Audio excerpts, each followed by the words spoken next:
All right, let's do the basic hands-on or the beginner hands-on for shared compute. We need to go to compute here.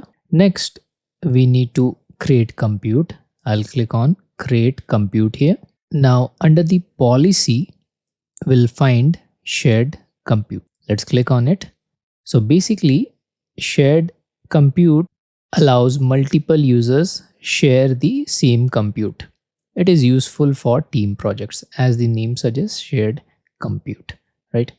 Then we have the runtime Databricks version, which we can select. For now, we are good with 7.17.3 LTS.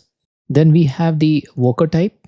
So we got to keep in mind the price here, 14 to 17 dBu per hour. The more we go, like if we select this, and we can see the price 36 to 132, it shot up. So depending upon our workload, we need to select the proper worker type so that our worker type is fast enough to perform our daily job.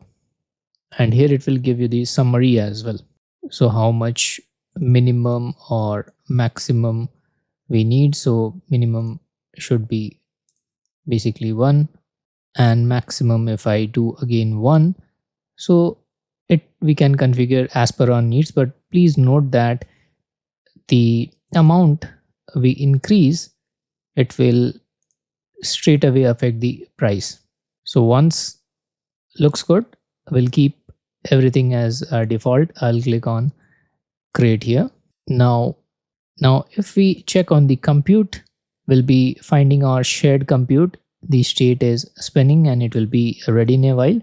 So that's what it goes, the basics of shared compute to begin with. Thank you so much. Let's meet in our next lecture.